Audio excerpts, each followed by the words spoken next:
When it comes to understanding the nature of the early polis, we really need to go back to the end of the early Iron Age and focus on that period between roughly 900 to 700 BCE. This period is naturally quite hard to discern, with most of the remains being under the Archaic layers and stratigraphy for the most part, since most polises were continually in use during this transitional period. One major exception to this is the settlement of Zagora on the island of Andros. This early Iron Age settlement has been preserved pretty well and is in fact undisturbed by later occupation, and it's renowned for its extensive 9th to 8th century village, with some indications it may even have been occupied in the late 10th century. Now, it's worth pointing out here that Andros as an island is tiny, and it's really remote, so it's not the best site to give us a picture of what's happening in more central Aegean states, but nevertheless, Zagora is one of the better preserved sites from this period, so it's kind of all we got. On the surface, Zagora is a larger settlement than you might expect for such a tiny island like Andros. It covers an area of about 6.7 hectares, which tells you something about the wider relations here and the trading influence and everything that's going on. Over 90% of the decorated pottery here is imported.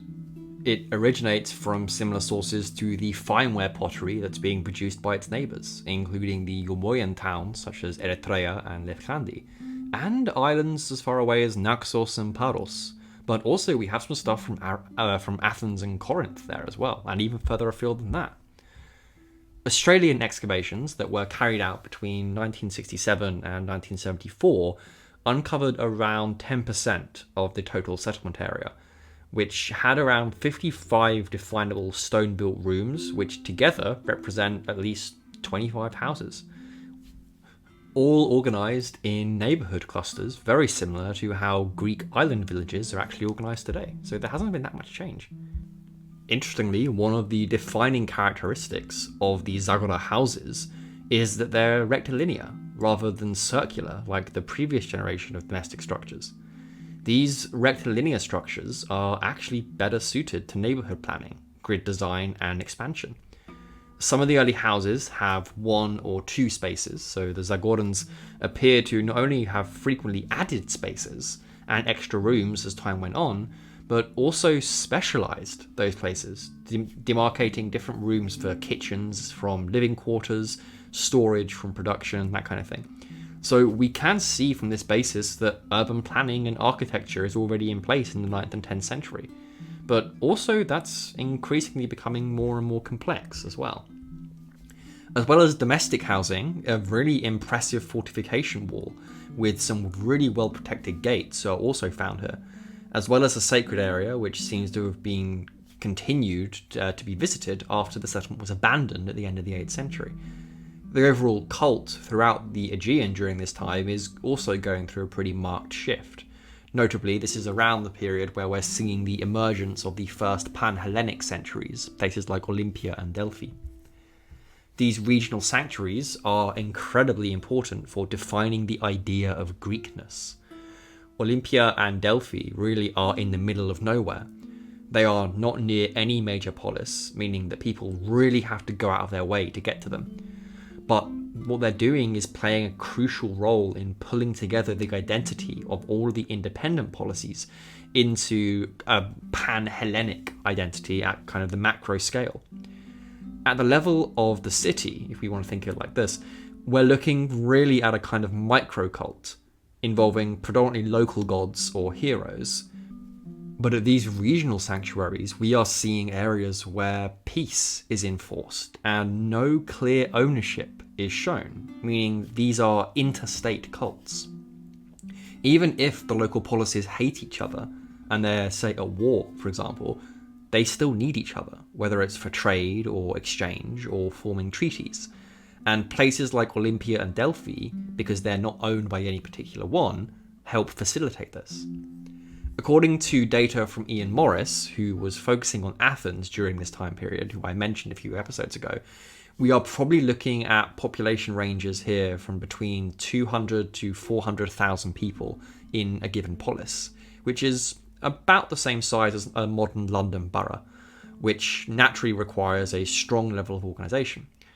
To give a pretty big contrast here, data from the Hellenistic period, for example, on 3 polises on Crete, Tara and Ardennes, and as well as Anopolis in the area of Tharkia, appear to have had populations anywhere between 400 and 1,000 people, even in the Hellenistic period. And these 3 cities are still self-identifying as polises, and they operate autonomously. They just never really expanded. So again, we can't use size or complexity to define a polis, or even population number, because we're ranging from 400,000 in one area to less than 400 in another, and both are defining themselves as polises. While I will focus around Athens for the remainder of this video, it's actually more of an exception than a standard. Along with Athens, we have sites like Knossos, Sparta, Argos, and Corinth, which give us a pretty good picture of what's going on right now. But also we have the colonies in Magna Graecia, as it's around this kind of time that we also start seeing the earliest Greek colonies in southern Italy, and I'll get to that in a little bit. One of the most remarkable sites for studying the emergence of the Greek polis, especially in colony form, is that of Megara Hyblaea in Sicily. It's actually not far from Augusta on the east coast. It's about 20 kilometers northwest of Syracuse. This city is remarkable because it appears to have been built completely from scratch. There were no prior deposits or prior cults that it built over the top of. Naturally, this tells us a huge amount about the Greeks' own conception of what makes a city and what they felt were necessary when they were starting from the ground up. We have all the usual areas here and sort of dimensions of a city that we know of from other 8th century polis sites. We have things like a central agora, some cult spaces, and clear evidence of urban planning in the former streets. Hyblaea also seems to have been walled and fortified, not so much around the urban zones, the central ones, but simply to demarcate territory. Strangely though, a large amount of the cult spaces in the city are actually on the far edges. They're outside of the city proper. They actually appear to be creating sanctuaries here as a means of claiming space for themselves ideologically, which is a bit different from other places that we might see. Undoubtedly, however, the polis with the best evidence from the early Iron Age is Archaic Athens. In recent years, a lot of Greek archaeologists have begun structural and translation movements to pull together past decades of scholarship and make it available to the international community, which has given us a much better understanding of the city as a whole and its history. Back in the late 1980s, Ian Morris proposed the idea of how we should look at the development of Athens as a whole in an effort to understand state formation. Naturally, as I mentioned in the last episode, one of the major challenges with Athens is that it's still a major inhabited capital city. So a lot of the archaeology is below modern-day residential and public areas. Morris sought to get around this problem by shifting focus to the numerous tombs in the area and examined the grave goods, the burial styles, and the frequency of interments or cremations, all in an effort to understand the transition between the geometric to Proto-Attic periods in the early Iron Age. What he saw was really interesting, that around 700 BC, Athens seems to have undergone a pretty big change in how it was organised. Prior to the beginning of the 8th century, Athenian tombs and minor settlements were far more spread out in the region, signalling potentially different communities, but around that 700 BC mark, we see a new level of social organisation and cooperation. They're coming together. Not only do the major settlements begin to nucleate towards the centre, but they also begin moving the cemeteries further and further away and putting them on the outskirts of their territories, which would later become defined as the boundaries for the city walls.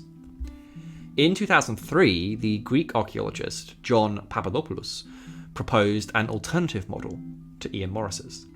Papadopoulos took issue especially with the Keramikos neighbourhood, northwest of the Acropolis, which included an extensive area both within and outside the ancient city walls. In later classical Athens, the Keramikos was famous as being the potter quarter of the city. It's where all the pottery was made. It's actually where we get the English word ceramic from. It was also the site of an important cemetery, and numerous funerary sculptures were erected along the sacred way on the road from Athens to Eleusis. Papadopoulos noted how the Agora was referred to as the original Keramikos in certain archaic texts, and that the new one, which would have been a major production centre, was theoretically moved outside of the city walls during the time that it was supposed to be expanding. For him, there was just not strong enough evidence to suggest Morris's assumption that there were different communities in the vicinity. Instead, he argues that Athens was nucleated as a settlement much earlier. In theory, we simply can't see the central portions of the archaic state because they're most likely located under or around the Acropolis, which, if you remember, is also where that Mycenaean settlement was before as well. And of course, that's the major residential area today, so we can't really excavate it. Instead, the majority of external settlements are in fact cemeteries, until around 700 BC, where the city gets much bigger and then starts to push outwards. In other words, to kind of summarize, where Ian Morris is arguing for a nucleation and centralization where things are coming together, Papadopoulos argues for the opposite, and there is in fact a pushing out and expansion. In the last few years, a lot of work has been done on harmonizing these two approaches. A special focus has been given to the sub-Mycenaean period, with the focus being on digitizing and charting a lot of the different test pits and holes that have been dug, mainly from things like pipe or plumbing infrastructure and stuff that's gone on over the past decade, to produce a picture that kind of post-Mycenaean, the main evidence for settlement does appear to be around the Acropolis. Just because the main settlement is centered around the hill, though, it doesn't rule out the possibility of some smaller local settlements around it. As we move into the early and middle geometric period, things get a little bit more complicated in light of the boundaries for the Keramikos, the Agora, and the cemeteries. The main evidence for settlements at this point comes from actually wells and production zones, as well as mortuary spaces at the same time. The chronology here is quite hard to pin down. Having wells in a cemetery doesn't make much sense, but they are usually associated with production zones on account of the water needed to produce ceramics. So when we look at all the details together, even the pottery in the old Keramikos area, it actually looks somewhat similar to that in a cemetery, without some of the cemetery pottery likely being earlier, meaning that the site of the old cemeteries eventually transformed into production areas for ceramics as the city expanded. In other words, the data seems to suggest and support Papadopoulos' argument a little bit more, that the city is expanding, and as it does, the regions on the outskirts, which used to be occupied by cemeteries, become redefined as craft production zones, mainly pottery or ceramic. On the level of the people and the culture, though, we are equally seeing some major changes coming in around the 7th century. Cremations appear to replace inhumations, which creates a decline in tombs, especially, potentially explained as an increase of social stratification. So maybe we're looking at a scenario where only the upper classes can now use tombs, and we also see a rise in child burials at this point, coinciding with the reorganization of the city towards the end of the Geometric II period. As we move into the Archaic Age proper, we see a lot of these structural changes becoming more and more defined. By the early 6th century, habitation moves further out, and the Agora becomes much more a public space over and above a production zone. This seems to coincide with figures like Solon and the rise of notions of civic duty. It's during this period that the Acropolis seems to have taken over as the dominant cult place in the city, and the political and economic functions seem to move into the Agora as they expand. A major question right now that is still remaining is how the Athenians controlled the wider region of Attica, as they seem to have relied on it as a hinterland. Attica was very rich in silver, and it made Athens very, very rich in the later classical period. In the end, though, there is no one way towards urbanism for Greek states. Some are clearly the result of agglomeration, things like Sparta is a good example of that, while others, like Athens, are more focused on nuclearization. So polis formation is clearly not a homogeneous process. It doesn't happen the same way all over Greece. So how we define a polis also needs updating and more consideration and thought, because small-scale states raise questions about the relationship between the central city and the hinterland. And with all this in mind, we're now ready to start looking at classical Athens, which I'm really excited for. So, as always, don't forget to like, share, and subscribe, and I'll see you next week.